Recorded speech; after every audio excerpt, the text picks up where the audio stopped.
Welcome, friends, to the Soul Talk podcast, a show where we explore and uncover the path to the heart, amplifying your conscience. Join me as we meet incredible souls who are in this journey and learn from their experience and different methods that will make you vibrate your heart. Let's get into it.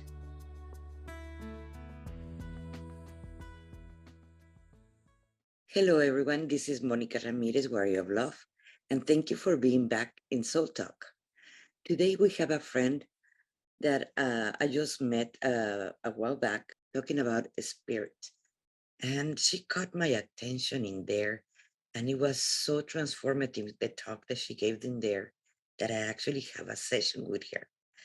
And that was so helpful in so many levels, in so many ways that I wanted to present with you guys. Her name is Tanys. I hope I pronounced well her last name. Coughlan. Yeah, Tanys Coughlan. Yeah. Okay. Yeah. I got it. So, Tanys, please tell everybody a little bit more about what you do, and because your work is really impressive, it is really amazing. Well, thank you. Yeah, so I do stuff. I always joke I do stuff because I do a wide variety of things. Primarily, I do healing work with people. So whether that's through energy healing, the use of crystals, I do ceremonial healing. So I'm a Reiki master, aqua lead master, which is another healing modality that heals the water in the body. I do one called Nukti, which actually heals trauma at a cellular level. So it actually reprograms the cytoplasm within the cells to release trauma. So there's different energy modalities that I do. So those are just two examples. And then I do Celtic Shamanic High Priestess work. So this includes a whole bunch of different stuff as well. So I do ceremonial healings, meaning things like cord cutting and soul retrievals, curse removals, that kind of stuff. And then, with that comes house clearings and, working with people's energies, if they have dense energies and stuff attached and that kind of thing. So we work through those kinds of things. But, really trauma and forgiveness work is what I do a lot of, I would say. So yeah, I do that stuff. I do stuff. Love that. I love that term, stuff. Because yes, we're all energy, and we forget that we're energy. So we're gonna be attracting and modifying our energy depending of our emotions and thoughts. Yeah. And that's something that even if we hear it over and over, that we're creating our reality through our thoughts and emotions, we still forget that that's how the law of attraction works. And not only that, we get influenced in a way in so many levels through that stuff, through that energy. Exactly. And so how do you work with that energy that the people are attracting to themselves when they're vibrating in lower emotions like anger, like depression, like all those kind of things? Mm-hmm. So there's different versions of that kind of energy, right? There's the ones where it's just a lot of there's regret, there's shame, guilt, that sort of stuff.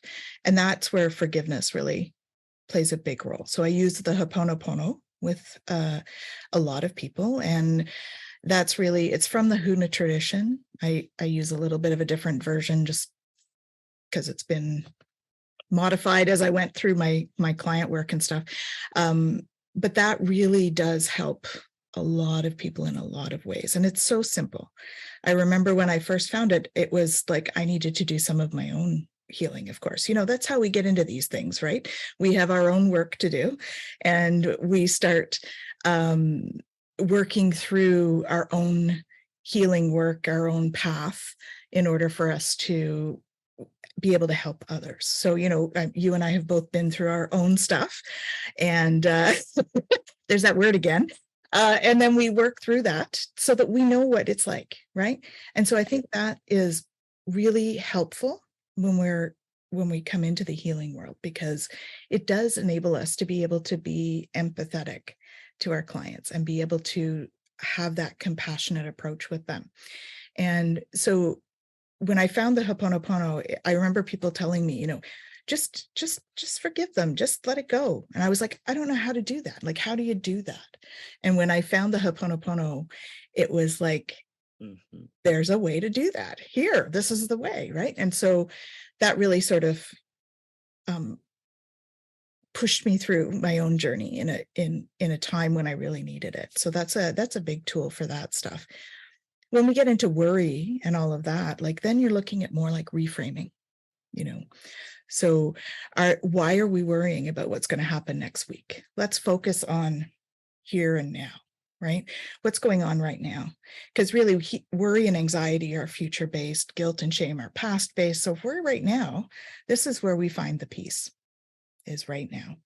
And just a reminder to our listeners, if you don't know what is Honopono, it is basically, I'm sorry, please forgive me, I love you, and thank you. But something that I learned with Tanny is that actually you can add more stuff in there. Yeah. So when we go to do healing work on ourselves, because we have a lot of times we need to forgive ourselves for things that we perceive that we've done that have been not as good as we would have loved, right? Or mistakes. We might see them as a mistake, right? And the reason I put it that way is because really everything happens for a reason. So is it a mistake? Well, it's an opportunity for learning, right? So when we need to sort of release some of the energy around that, I often will do, and I've done this myself, stand in front of the mirror and I do the Ho'oponopono and I add in 2 phrases. When it's for yourself, it's I'm sorry, please forgive me, you are worthy, I love you, thank you, you are enough. There's so many times that we don't feel worthy and we don't feel like we're enough. You know, there's that imposterism thing that we all step into, right? I'm doing this work. Am I worthy of doing this work? Am I full of crap? What, like, you know, what's happening here? So we often will step into that, right? Even when our head knows, yes, but our programming is keeping us from believing. We've been gaslighted so much since we were kids, when we have these imaginary friends when we were growing up, and none of the adults can see it, and they tell us, oh, there's nothing in there. Oh no, don't believe in the angel that you saw. That's your imagination, or you have a great imagination. That we grow thinking, even if we're seeing and feeling and sensing them and hearing them, we like, no, that is not possible. That is just my imagination. I'm dreaming. That is not possible. And we continue doing that as an adults. We stop believing in our own magic. Yeah. And that's why we lost it. And Yeah. to get back and believing in ourselves on a deeper level, so like that you believe deeper in your own magic that we already have. So yeah. that's And that why magic is innate in all of us. Like we all have this divine spark. It doesn't matter who you are or what you do in life. We all have this divine spark, and that's the soul. That's what we came here as, right? And then we were born into these little meat suits that we wear, and we wear them for the amount of time that we're here, this lifetime. And then we pass on and we come back again if we still have lessons.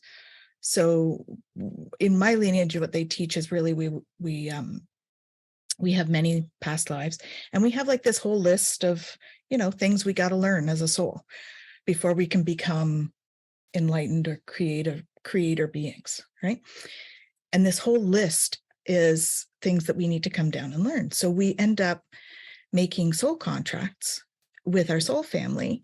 So we're like, okay, so you and I are going to meet when we're like 4, and we're going to learn how to share. And then you and I are going to meet when we're 16, and we're going to learn about new love. And then you and I are going to have a child, and you and I are going to get married. And, you know, we have these soul contracts with people. And those, as we go through those, that's how we start to learn what our soul needs to learn in order to be creator beings, because we are creator beings even here. but it becomes even more so when we are in soul form. And so, there's one thing that I always wonder, like when I first started my journey, I'm like, past lives, like how much of an effect does that have, right? Yeah. But wow, I have had so many clients where there's something that happened in a past life that is like totally holding them back. Because if you think about it, when we have a trauma in our life, we don't think about it all the time, but it sits there. So it either becomes aches and pains or disease or whatever that may be, or it becomes an emotional block and we can't move forward because there's this innate fear. For instance, example, somebody almost drowns when they're a kid, and then they have a fear of water. They may not even remember the almost drowning, but they have this fear of water that's innate in them.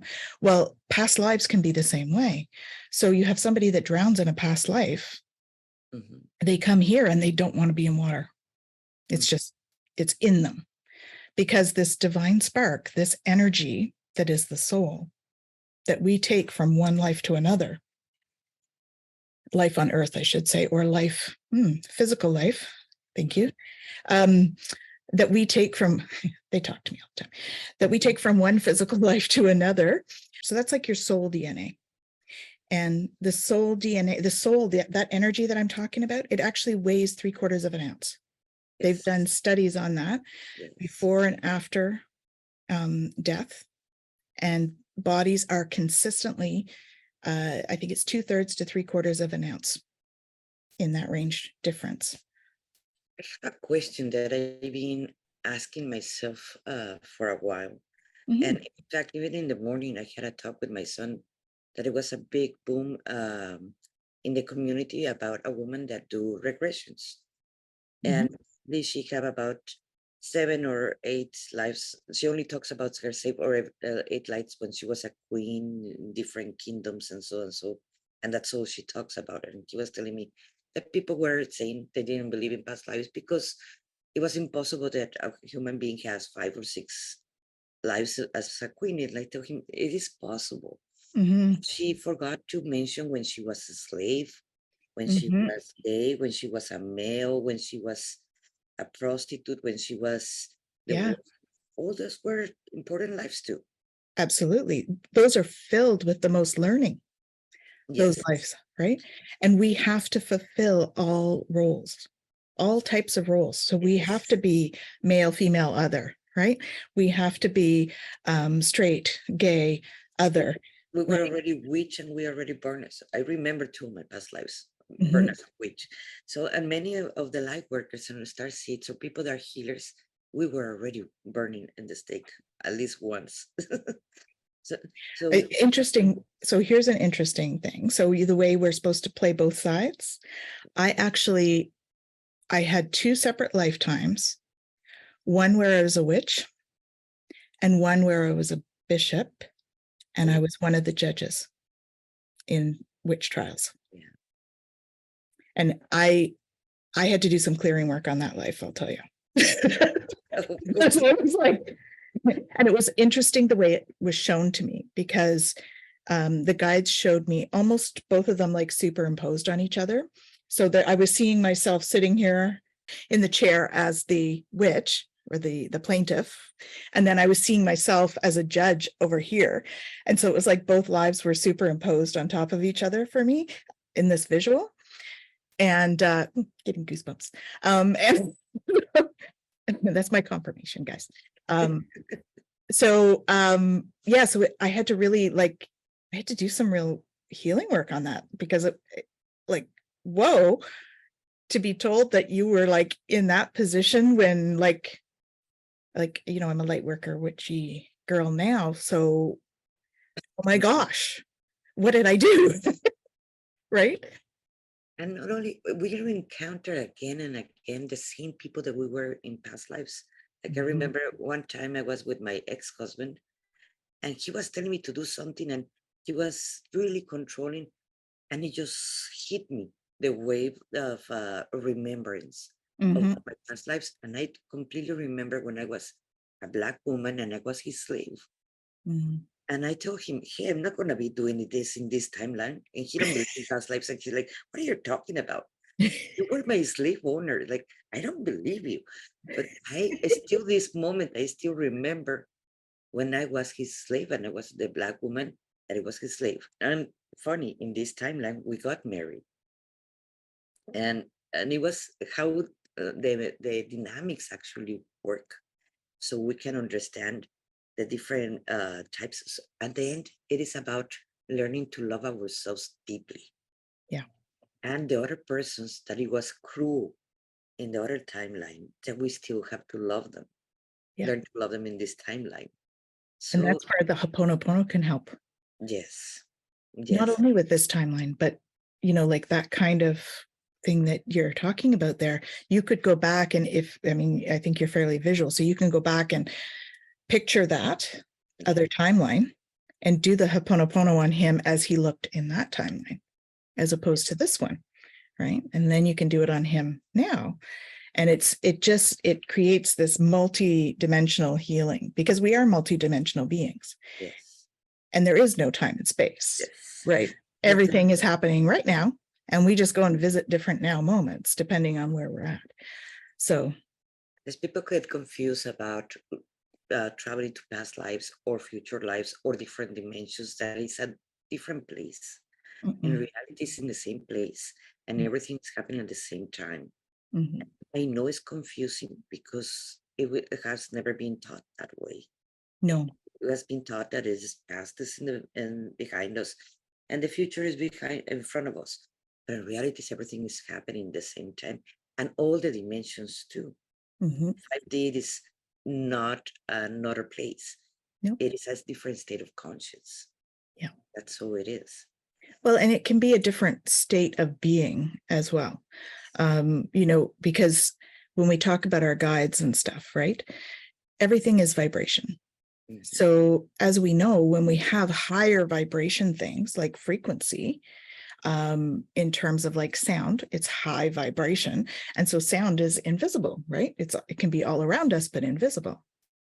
When we are in our physical state, you know, there's this, we've talked about this before. We've got this, you know, our hearing range is here, for instance. And then we have, you know, something like a dog whistle. It's a very high vibration sound. So it's not actually in our hearing range. So it's like out here, right? So we're not aware that it's there. It doesn't mean it's not acting on us or that it's not there. It just means it's not in our awareness. As we start to raise our vibration, which is what's happening to the earth right now as a whole. So those of us that are actually working on our own vibrations and healing work as well, it's happening exponentially. As we start to raise that vibration, we open up this awareness and we start to become aware of things that are outside of what we would have considered our normal range. That's really how it works for us, right? When we have, you know, our range is now larger and we're more aware of more things. And that's kind of when you and I tap in, for instance, into the other frequencies, we start to be aware of, you know, our guides. We start to be aware of, you know, perhaps those that have passed on, but have not crossed over. You know, many people call them ghosts. They're just beings that are in that in between. And, you know, that's all happening around us all the time, but we just don't realize it unless we're aware and we start to open up. That is so true.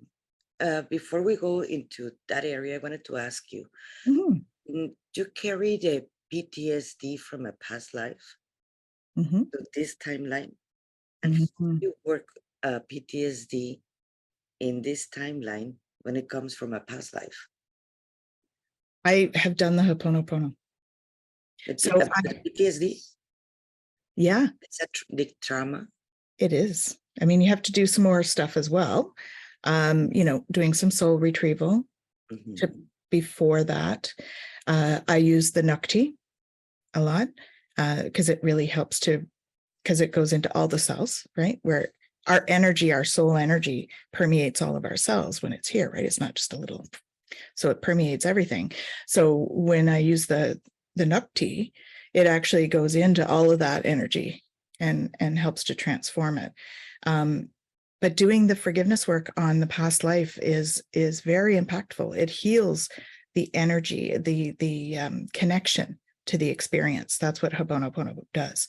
So it's not just about forgiving that person, but it really does help to bring healing to the whole situation in that, because we are all connected. So really with the Ho'oponopono, you're bringing healing to the all, to the one, right? And as we create that healing to the one, that's going down it might go down that energetic cord to that particular situation, to that particular us in the past life. It's still very impactful. So I actually have an example of that. So I had one of my first past life experiences. This was kind of before this was actually the experience that convinced me of past lives. I sat down to meditate, and I just intuitively picked up 2 crystals. I had celestite in my receiving hand, which I didn't know. I just intuitively did this, but I was actually asking for angelic assistance. And I had dumeteorite in my releasing hand. So this is for past lives. So I didn't know that I was asking for angelic assistance to release past lives intuitively. Anyway, so I sit down with these 2 crystals and I'm like, okay, I'm going to meditate. And I close my eyes. And all of a sudden, I have a movie playing in my head. And I am like the scullery maid of this household. It was back in medieval times. And let's just say I was, well, this is for mature audiences. So just, if you get easily triggered, please just don't listen to this part. Basically, I was being held down on one of the old kitchen tables by 4 men and taken, right? Not in a nice way. And so it was traumatic for me to be in that position. And I was experiencing the whole emotional piece all over again. Mm-hmm. So I was sitting on my bed meditating, but I was like crying because I was in this position. And all I could see was the owner of this my boss, his face, like right here. And I had just learned the Ho'oponopono, and I started doing it on his face because that was sort of the anchor to that point. And within a few moments, all of a sudden I was more calm. His face disappeared. I ended up having it come back, I think 2 or 3 more times. And I just did the Ho'oponopono right away and released. And now I can talk about it without any sort of emotional, physical reaction, right? We have our emotions as a physical reaction, whether it's a crying, whether it's tightening, whether, I don't have any of that now. Whereas right at the time, it was a very physical, visceral reaction to what was happening. So that experience convinced me, like that was very pivotal for me for my practice, because I realized the huge support that Ho'oponopono can be in dealing with that kind of trauma. It also made me realize how much of a difference past lives make in our current life, because I was obviously carrying that energy in my field for me to have that kind of a visceral reaction, but had no idea. It's kind of like when we have trauma when we're kids and we like block it out because it's too traumatic to face. It's similar in that way. That's one of the reasons why they give us the veil forgiveness. Yeah. So we don't have traumatic memories so present in our life, in our actual life right now. So we can continue progressing, but that doesn't mean that trauma is completely forgotten. It is imprinted in our cells, in our aura, in everything, in every single part of us. Mm-hmm. So we carry that for sure. Yeah. And it can be in the form of emotion or denser pockets. It can be in the form of energies that have a little bit more life to them, that attach. And we can tend to repeat the same story. Yes. I just discovered that I still have PTSD. That's something that I thought I overcome. from my past relationship that I had with my third husband that used to beat me. And I thought, okay, I already forgive him. Everything is fine. I heal myself. So that is cool. That is fine. But I just recently discovered that I'm still carrying some residual from a PTSD from that time in this life. But then put me to think it is the same perpetrator that it was from one of my past lives. It was him. So I've been carrying this not only from this timeline. I'm carrying this from other timelines in my past. I have to heal my PTSD from past lives. Yes. Exactly. And that's that list that I was talking about, how we have this whole list of things we have to learn as we come down. So, when we don't learn something with somebody, we're usually like, okay, do you want to go try again? Okay, let's go try again. And when we're in our soul presence, and that enables us to come down and do it again, because we do have to learn these lessons. So we find a way to make it happen for us. That put me to think now, going back to what we were talking before about the phantoms or the ghosts, that many of them, they are not even realized that they are dead. No, it's true. It's true that I can't even tell you how many. So I do crossing over work. It became part of my mission, I guess. It was one of those things that chose me. I didn't choose it, but it showed up. And it started, I'm a physical empath. And so when I first started, I would feel like their whole death journey. And I would be like, I remember there's been many times I've had to tell them to back up a bit because I feel their pain too much, and that sort of thing. So that's how I realized that was my job, because they would come to me and they'd be like telling me their whole story. And I'm like, you just need to go into the light. Go into the light. So then, you do some learning and you find a way that you're supposed to do this and how it works for them and all of that stuff. And you start to do it, and it just becomes a thing. There are, because we've chosen these specific missions before we came down, it manifests in your life in that way, and I think you've had similar experiences, right? That's one of those things that we share in our practices. I know when someone is about to cross over, and also I help them to cross over many times, or I encounter them. I do clearance too of homes and things like that. And as soon as I arrive somewhere, I notice what is around and what is lingering in a house or in a place. Yeah. And yes, in fact, in this house, it was a old lady that died here alone. And she had, I believe, dementia or something like that. But she likes painting. So every time I painted, she came over and so forth. And it was fine. I had company when I was painting. So my kids start finding out that is like having a little mouse observing you. Like, what is that, Mom? I saw something moving. It's like, yeah, I have to get rid of her. We need to ask her to leave. No, it was your house, but I bought it. You don't live here anymore. You have to cross over. I know you're confused. I find the ones that are confused the most are the ones that it's like traumatic, like sudden death, like car accidents and things like that, where it happens really quickly and they don't even realize it. Yeah. Those ones that, they'll come to me and they'll be like really frustrated because they've been trying to talk to people and they're not talking to them. And it's because they're not in the same frequency. They can't hear you, or they can't respond because they're not aware of you. And those are the ones that are a little challenging, because you actually have to say, well, you kind of have to move on now. This is, your time here in the physical is already past. That's why people aren't seeing you. That's why they're not hearing you. And so that, they can get a little bit emotional. And, that's where I call in the archangels to come and help, right? And Archangel Raphael for the healing, and Archangel Azrael to come in for the transition, and Michael just in case. Good old protector, call them in to help them go through. And the ones they died with dementia also. Those are, I encountered several of those because that's the part that they don't understand, because they're still living in the past. They Mm. were, when they were alive, they were living in a different reality. So they don't even realize when they died, they That's right. continue doing that in the other reality because that's what they were doing. They were alive. Yeah.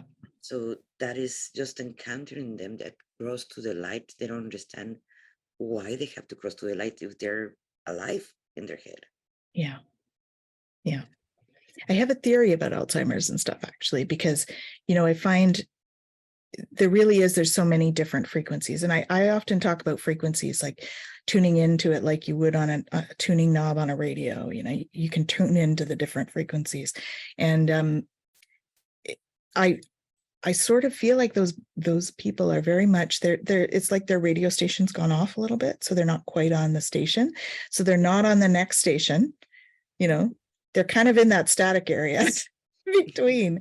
And it's not quite to the point that, they've gone already, but their soul is kind of half out, half in, and I it's like as they progress, it becomes less and less in. I mean, we've talked about how the guides showed me this, like a glass office building with all these different floors, and they're all open with this open, like an elevator shaft sort of thing. And we can be in multiple dimensions at the same time, and that's kind of what happens.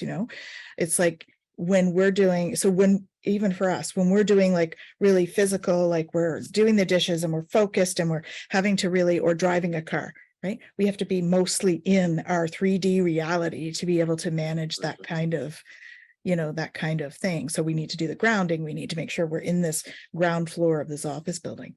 But then when we start to do some of our meditation work, we start to send part of this soul, which I sort of picture as like white cloud sort of substance, right? Like if you want to picture it as something that's coming out of this ground floor, and we're sending some parts of that up here and then some parts up here. And as we get deeper in meditation, we're going higher.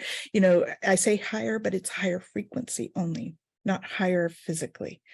But we can have 20%, 20%, 20%. We can have different amounts on each of these floors. And so my thought about Alzheimer's and dementia is really that they start off like most of us are only about probably 90, even when we're totally physical, we're probably only about 90% here is what I'm hearing. And then we start to, there's little bits on some of these others, right? And then and that's where we're aware of stuff that's happening around us, and not just what's in the body. And then as we start to have Alzheimer's and we start to go through that process, more and more ends up sort of staying up in these upper floors of this glass office building. And so there's less and less in this physical reality. So they're less capable of doing what they need to do. There's less energy going to the brain. There's less energy going to the physical body because they tend to regress. And so that's kind of my theory on like Alzheimer's and dementia. They tend to do that, but it's a natural progression, and it's meant to be that way. So it's not like we can change the progression of that. And something to remind everybody, we choose what sickness we're going to have even before we are born.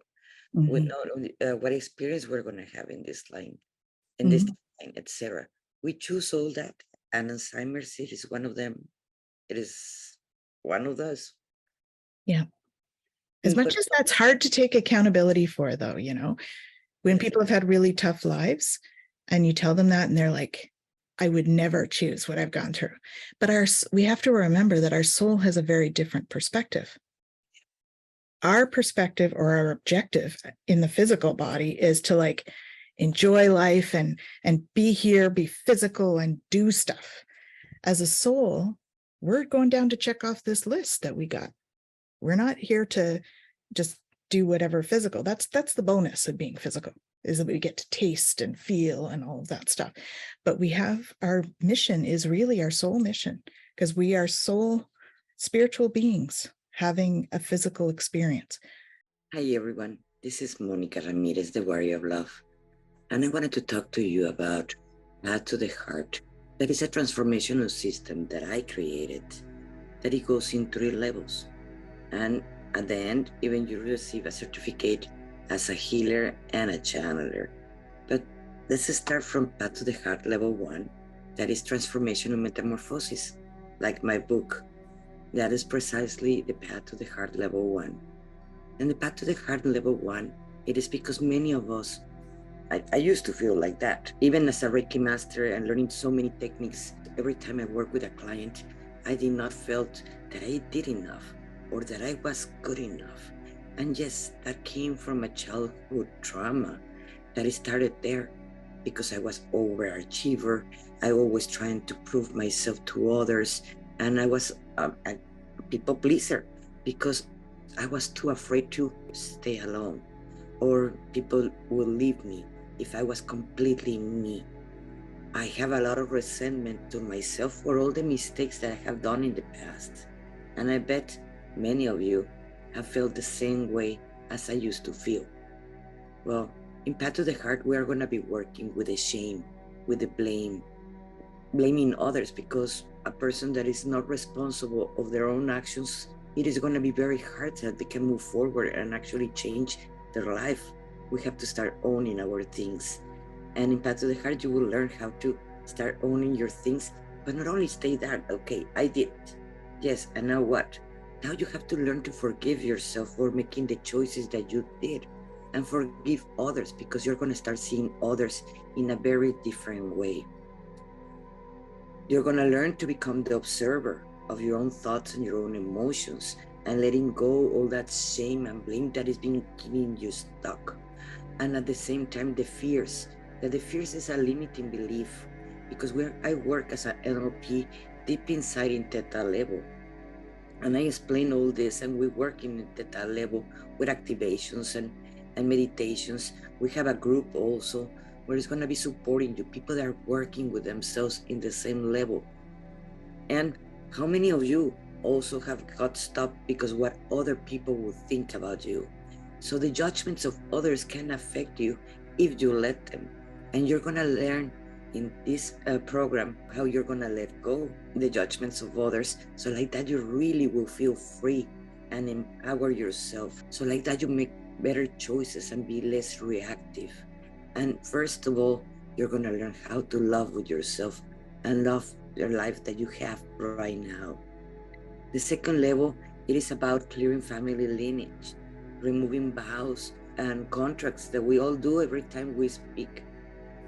And I'm going to finish the second level with a soul retrieval. You're going to be bringing those fragments of soul that you have left because of fear, shame, or blame, or grief. We are going to bring those parts of yourself so like that it can get integrated to your own self. The third level is about learning how to channel and learning all the types of channeling. And we do a lot of practicing there, but not only there, we stay. You're going to learn how to heal at the same time your own clients in a theta level. And the good part about my program, A Path to the Heart, it is that you can integrate all the techniques that you have learned before from Reiki, from different modalities and so forth, and you can integrate them in my program. So if you are interested, just give me a call and let's have a chat. And I will be more than happy to have a discovery call with you. It's a 30-minute call. This is a program that it is for coaches and healers and yoga teachers and massage therapists, people that work already with energy, people that already are working with themselves, but they don't know how to continue moving forward. So if this program is calling you, give me a call. My name is Monica Ramirez, the Warrior of Love.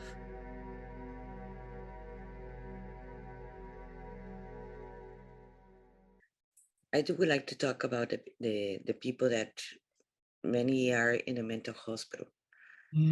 Many of those people that are in a mental hospital, I'm not going to deny that they're not mental illness because they exist. But many of them are just because they were honest with the doctor and told them they were channelers or they were psychics or they were understanding energy in different ways that human society, it is not in the books yet. But And some of them have those denser energy attachments, yes, that we talked about, and those types of attachments tend to influence our behavior. in ways that are not usually all that socially acceptable. And so that becomes, it puts people at risk of being misinterpreted. And, you know, and really it's not that person, it's the energies that are attached. So like many channelers that do trans channeling like I do, I choose which energy I allowed in my own body so yes, I can transmit the message and so forth. But when people are not aware that they have the free will, that they can actually choose what energy is going to come into their body and give the message, or what kind of message they're going to give, that's when they allow anything or any energy in themselves. that's right. And it's a shame because it's kind of a, if we were to educate more, Yes. it would happen less. Yes. Right. But the more we educate, the more people get scared. And so it becomes more pushed down because people don't want to be fearful.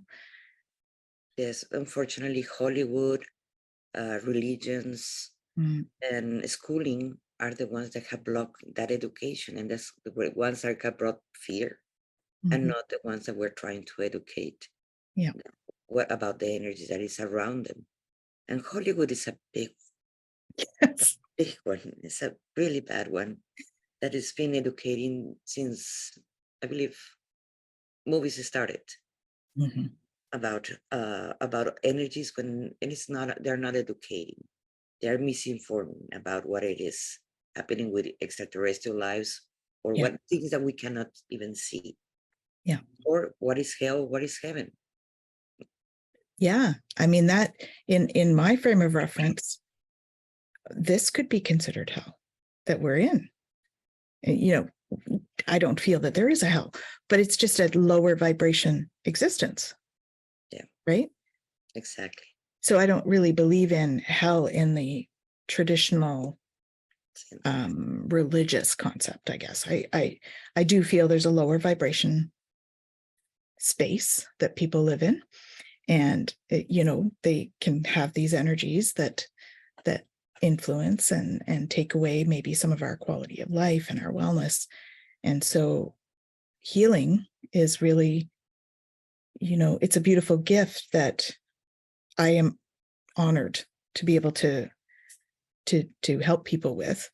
And you know, I think that that's where people need to focus, really, right? And for me, the healing journey, it's about getting to know yourself. It's not necessarily about taking all the negative, but it's about getting to know who you are, reframing how you see yourself, because we've been programmed to think we're sinners, we're, you know, that's all the fear. And so if we can take the fear out of life and start to look at things from a perspective of love, from a perspective of compassion for all, you know, then we can start to move into this higher vibrational lifestyle. And not only that, to understand that at the same time that we have to love our two sides. Everything, even the more thin fabric, has two sides. And we are not different than a fabric. Yes, we have our darker side and we have our light side. We need to love and integrate both of them, because both of them are us. Our ego is not separated from us as our higher self. No, we need to love both sides, because we are like actors in a play, right? We play roles in this play we call life.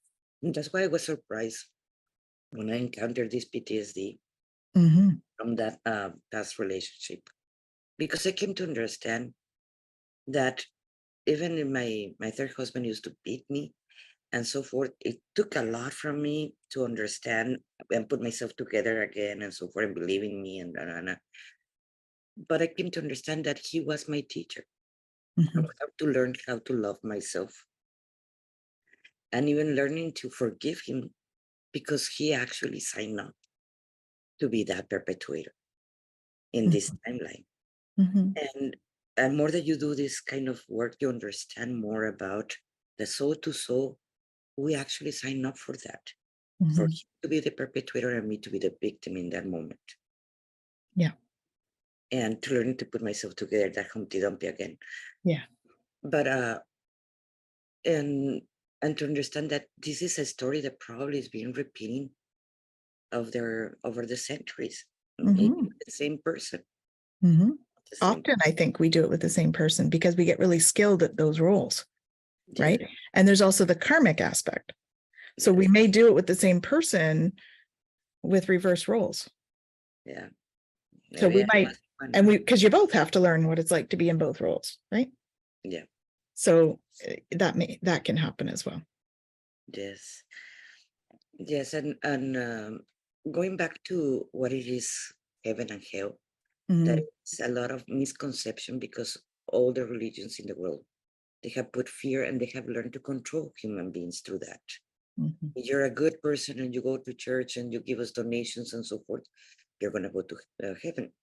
If you don't give donations and you don't go to church or this and that, you're going to go to hell. And those are just programs over programs that they have control the human being to be a good person because of fear. Yeah. Not because it's actually in them to be doing good for others. It's just fear for themselves. So that is not even real, the good person, if you're doing it for that reason. Yeah. So that's often why I encourage people to make decisions, life decisions, out of love instead of out of fear. Yes. When we make decisions out of fear, we will often look back at it and go, oh, that maybe wasn't the best choice, because we thought we were going to avoid a negative, dense situation or feeling, or, but really, if we'd made it out of love, we probably would have avoided it as well. Just that we were too afraid to see the options in love. And something that I feel that is important to mention right now, it is that I also have heard many people that says that God is the one that have to judge, not humans. And something I wanted to bring out, it is that God do not judge us. He's a loving father or mother, or it doesn't matter. It's an energy that is not judging. The one that judge each other, it is ourselves. We're the worst judge persons, and we're the ones that decide where we are going to go with that fear, to hell or heaven, because we're creating those two. Right. And that's why it's different for everybody, the hell or the heaven, depending on the beliefs of each person they have. Yeah. And we are creator beings. So we create our reality, whether we create it before, like we talked about, or we create it, for the future, or what we perceive as future. Right? What do you have heard from the higher realms about what happened after that? We become energy. So we've heard lots of stories about this energy, our energy leaving our bodies.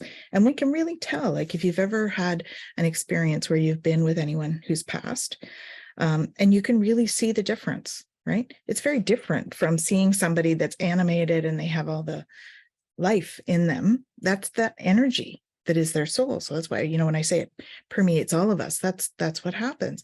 And then when that leaves, it's this little bundle of energy, and it needs to go into the light. So there's, for me, my process anyway, is that I create a pillar of light and I play traffic control, and they go into the pillar of light. And what that does is it just takes them to a different dimensional frequency, right? It raises the vibration to create a different frequency where they can go and join their soul family, and they go through a soul review with their guides first. So that's where they're like, okay, learn that on this list that I talk about. Oh, I didn't learn that. Okay.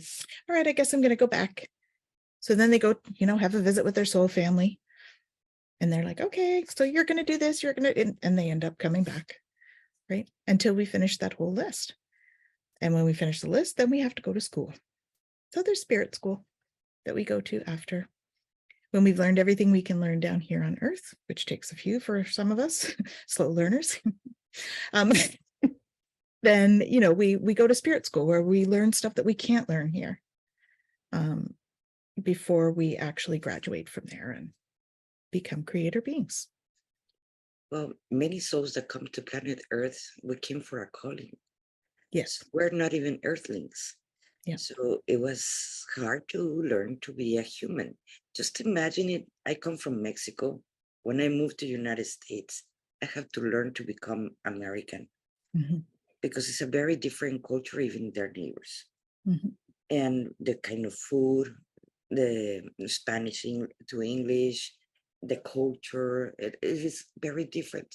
Now imagine being a star being, planet Earth, learning to be human. Yeah.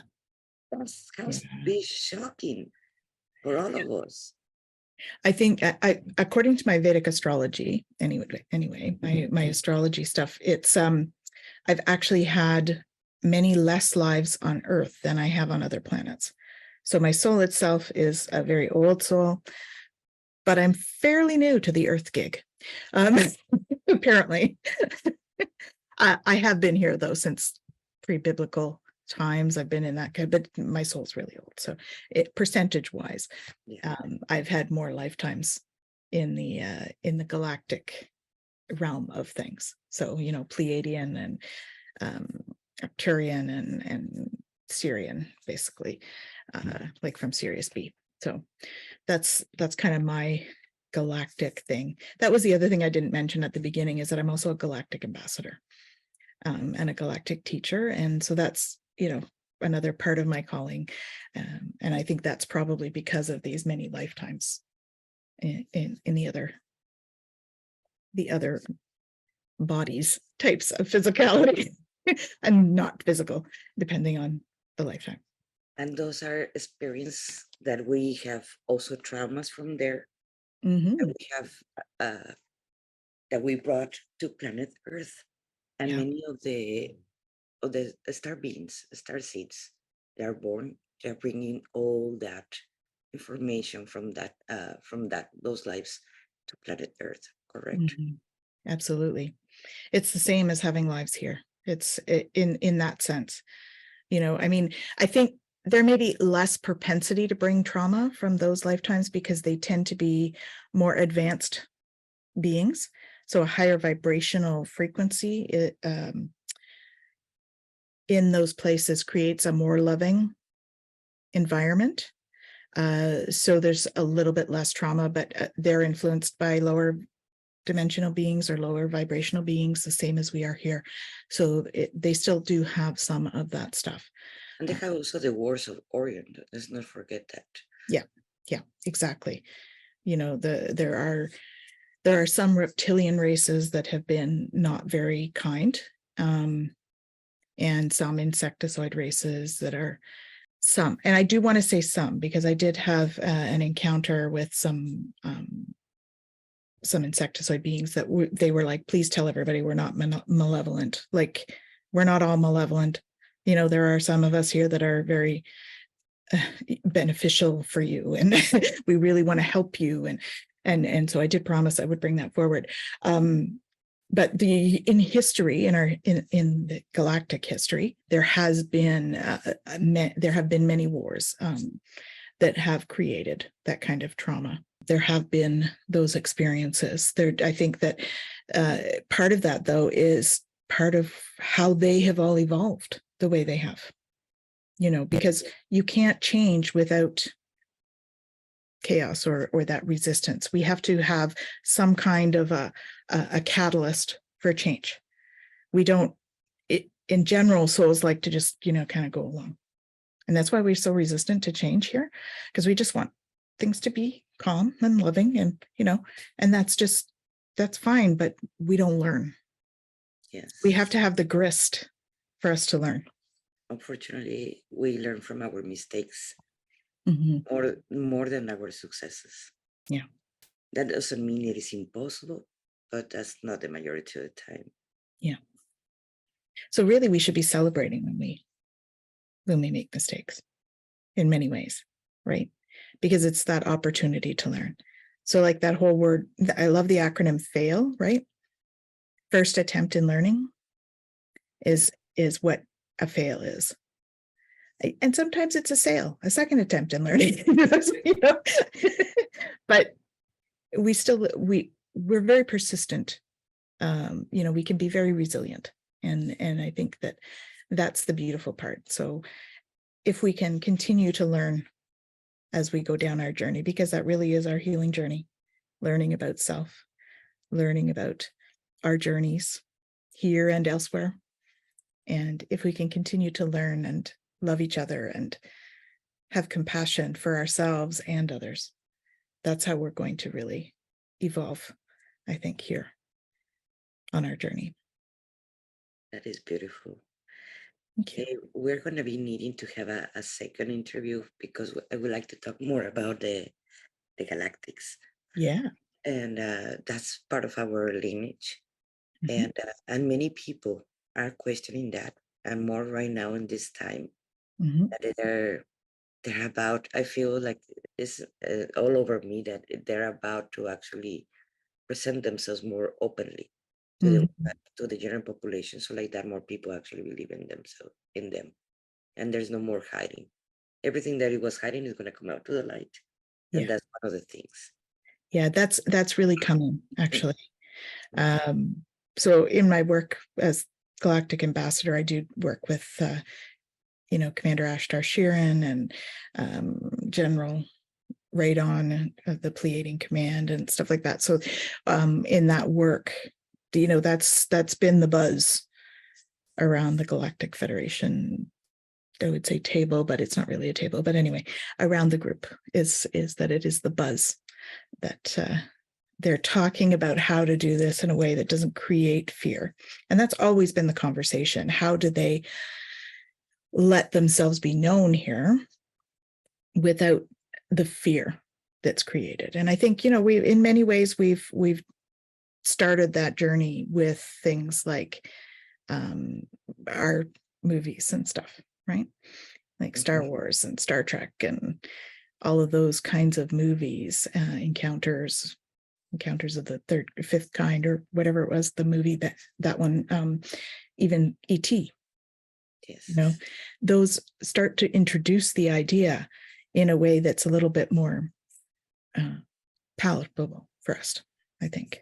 Yes, and they're not all, because they're ETs or they're extraterrestrials, not necessarily that make them bad. No. One of the races that is more violent, it's the human. Yeah, it is. And actually, I'm actually a galactic ambassador in the astral, but I'm also a galactic ambassador in the physical. So I work with an organization called the Alliance for Extraterrestrial Diplomatic Contact. And they are an organization. They're working behind the scenes at NATO or with the UN, I should say, to have some changes made to the conventions to allow for diplomatic contact. Another initiative they have is that they have $50 million already to build an embassy that's going to be on nonpartisan land. So that's what they're working on now, is finding the place for it, because it has to be owned. An embassy is typically owned by the country that it represents. And so it has to be not owned by anyone on earth, this land. So that's a bit of a tricky legal thing. But once we get that sorted out, there's $50 million there to build an embassy, to have these kind of diplomatic discussions with our galactic brothers and sisters as they feel that it's fit to come down and start having chats. So that's I'm totally honored to be involved in this kind of a project. So yeah, so it's lots of fun. Gosh, no, we're gonna need to have that conversation too soon. And do you have something else that you would like to add before we say goodbye to our friends that are listening? I always add with the thought that we're here to learn, we're here to love, and we're here to live. And so do those things, right?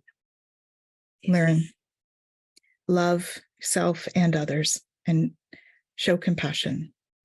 And I know it's not always easy, It's not meant to be easy, but we are capable of living in love, living with compassion. So remember that we are all that light, that divine light inside. And look at life through curious eyes, with curiosity, to find shared understandings. That's what I would say. Mm-hmm. Thank you so much, Tanys. And thank you, everybody, for being here. And if you resonate with this video, please share it. We will appreciate that. And hey, give us your review. We will appreciate that. Thank you so much. This is Monica Ramirez, the Warrior of Love. And thank you for being in Soul Talk.